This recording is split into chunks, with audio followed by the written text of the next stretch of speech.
আমাদের বাঙালিদের সপ্তাহে এরকম অনেক দিন আছে যেই দিনগুলোতে একেবারেই পোড়া খাওয়া যায় না। তাই কোনো রকম না পুড়িয়ে নতুন স্টাইলে মজাদার বেগুন ভর্তা বানিয়ে দেখাবো। এইভাবে করলে এতটাই টেস্টি হয় যে টেস্ট করতে করতে অর্ধেকটাই শেষ হয়ে যাবে। তবে চলুন শুরু করা যাক আজকের ভিডিও। আমি সুকন্যা। আজকে আমার ব্যাপক রান্না হলো ঝালঝাল বেগুন ভর্তা। এই বেগুন ভর্তাটা বানিয়ে নেওয়ার জন্য আমি এখানে দুটো বেগুনকে এরকম একটু বড় বড় টুকরো করে কেটে নিয়েছি। যেহেতু এই বেগুনগুলো আমরা সেদ্ধ করে নেব, তাই এরকম একটু বড় বড় করেই কেটে নিতে হবে।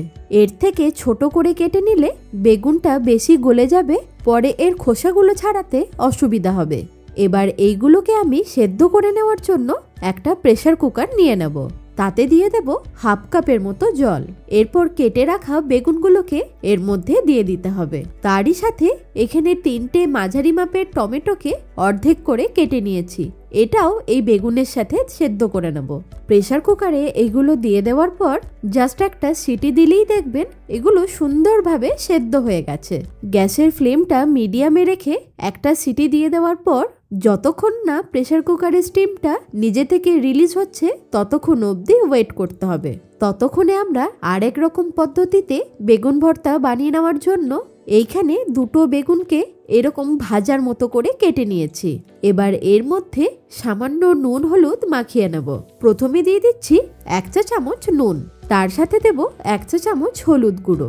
এবার এই নুন আর হলুদটাকে ভালো করে মাখিয়ে নেব। অনেকেই জন্মবার বা শনি মঙ্গলবারে কোনো রকম পোড়া জাতীয় জিনিস বাড়িতে বানায় না। সেই ক্ষেত্রে এইভাবে বানালে যেমন খেতেও ভালো লাগবে, তেমন জন্মবার বা শনি মঙ্গলবারেরও কোনো ঝামেলা থাকবে না। ভালো করে মেখে নেওয়ার পর এবার এইগুলোকে কিছুক্ষণ রেখে দেব। এতক্ষণে এদিকে প্রেসার কুকারের স্টিমটাও বেরিয়ে গেছে। এবার ঢাকনাটা খুলে নিয়ে বেগুন আর টমেটোগুলোকে একটা থালার মধ্যে ঢেলে নেব।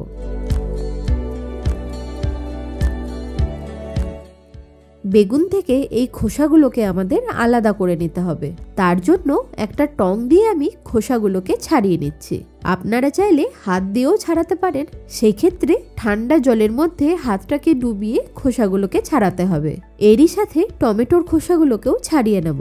সমস্ত খোসাগুলোই ছাড়িয়ে নেওয়ার পর এইগুলোকে ফ্রাই করে নিতে হবে।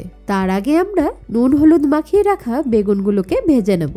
তার জন্য একটা কড়াই নিয়ে এর মধ্যে দিয়ে দিচ্ছি 100 ml সরষের তেল। তেলটা গরম হলে এর মধ্যে প্রথমে 4 থেকে 5টা শুকনো লঙ্কা দিয়ে দেব। এবার এই লঙ্কাগুলোকে একটু লালচে করে ভেজে নিতে হবে। আপনারা চাইলে আরো একটু শুকনো লঙ্কা এর মধ্যে দিতে পারেন। লালচে করে ভেজে নেওয়ার পর এবার এগুলোকে একটা প্লেটের মধ্যে তুলে রাখতে হবে। এরই সাথে 7 থেকে 8টা রসুনকেও একটু লালচে করে ভেজে নেব। এই রসুনটা ভাজার সময় আমি ফ্লেমটাকে একটু লোতে রাখছি, তাহলে রসুনটা ভালোভাবে ভাজাও যাবে আর সুন্দরভাবে সেদ্ধও হবে। এবার এইগুলোকেও একটা প্লেটের মধ্যে তুলে রাখবো। এরপর নুন হলুদ মাখিয়ে রাখা বেগুনগুলোকে একটা একটা করে তেলের মধ্যে দিয়ে দেব। এইখানে একটা ছোট্ট টিপস আপনাদেরকে বলে রাখি, বেগুন ভাজার ক্ষেত্রে সবসময় স্কিনের দিকটা আগে তেলের মধ্যে দেবেন। তাহলে বেগুন ভাজতে গেলে তেলও কম লাগবে আর সুন্দরভাবে ভাজাও যাবে। তবে বেগুনগুলো দিয়ে কোনো রকম নাড়াচাড়া করা যাবে না। এই অবস্থাতেই এটাকে ঢাকা দিয়ে দিতে হবে। তারই সাথে ফ্লেমটাকে লো করে দেবেন, তাহলে বেগুনটা নরমও হয়ে যাবে আর তেলটাও কম লাগবে।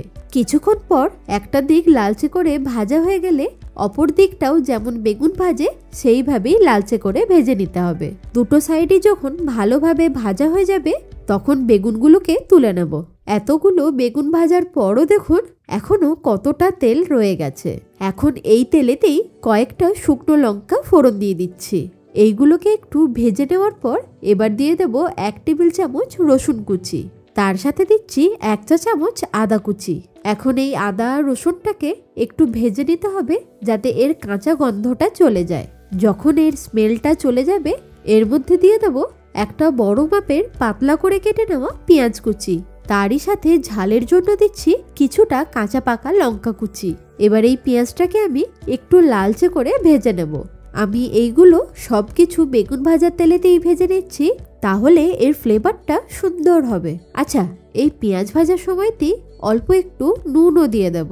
যখন দেখবেন পেঁয়াজটা সুন্দরভাবে ভাজা হয়ে গেছে সেই সময় এর মধ্যে হাফ চা চামচ হলুদ গুঁড়ো দিয়ে দিতে হবে। তার সাথে দিতে হবে হাফ চা চামচ কাশ্মীরি লঙ্কার গুঁড়ো।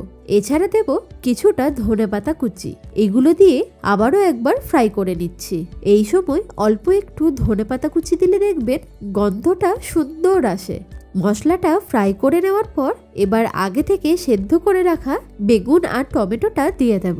এখন এইটাকেও মশলার সাথে ভালো করে ফ্রাই করে নিতে হবে। আপনারা অল্প একটু লেবুর রস এই সময় দিতে পারেন।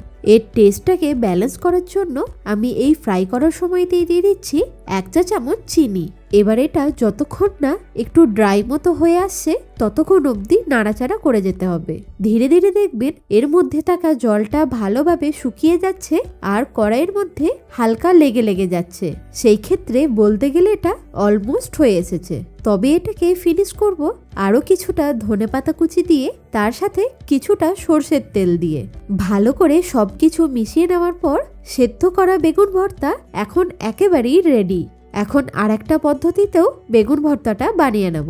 এইদিকে বেগুন ভাজাগুলো থেকে এর খোসাটাকে ছাড়িয়ে নিচ্ছি।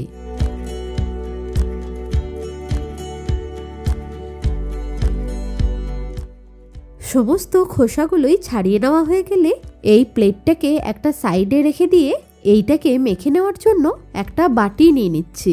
এবার প্রথমে ভেজে রাখা শুকনো লঙ্কাগুলোকে ক্রাশ করে নেব। তার জন্য সামান্য নুন দিয়ে দিচ্ছি যাতে মেখে নিতে সুবিধা হয়। লঙ্কাগুলো ক্রাশ করে নেওয়ার পর এবার রসুনটাকেও এই লঙ্কার সাথে চটকে নিতে হবে। এর সাথে দিয়ে দেব কিছুটা কাঁচা পেঁয়াজ, তাহলে আরো ভালো লাগবে। আর দিয়ে দিচ্ছি কিছুটা কাঁচা লঙ্কা কুচি। তারই সাথে দেব হাফ চা চামচ বিট নুন। এছাড়া দিচ্ছি কিছুটা কাঁচা সর্ষের তেল। এবার সবগুলোকে ভালো করে মেখে নেব। এইগুলো মেখে নেওয়ার পর এবার দিয়ে দিচ্ছি ভাজা বেগুনটাও। তার সাথে দিয়ে দিচ্ছি কিছুটা কুচনো ধনেপাতা কুচি আর দিয়ে দিচ্ছি অর্ধেক পাতিলেবুর রস। লাস্টে এই দুটো দিলেই দেখবেন বেগুন ভর্তার ফ্লেভারটা দ্বিগুণ হয়ে যাবে।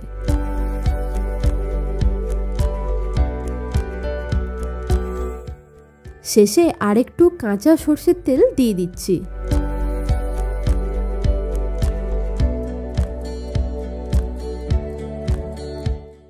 সবকিছু সুন্দরভাবে মেখে নেওয়ার পর এবার পরিবেশন করে নেব। তাহলে দেখলেন তো বেগুন না পুড়িয়েও কত সুন্দরভাবে বেগুন ভর্তা তৈরি হয়ে গেল। আশা করি আপনাদের এই বেগুন ভর্তাটা নিশ্চয়ই ভালো লেগেছে। আর ভালো লাগলে অবশ্যই আমাকে কমেন্টে জানাবেন। তার সাথে আরো সুন্দর সুন্দর ভর্তার রেসিপি দেখতে হলে সেটাও কমেন্টে জানাবেন। ভালো থাকুন, সুস্থ থাকুন, দেখতে থাকুন ব্যাপক রান্নাঘর।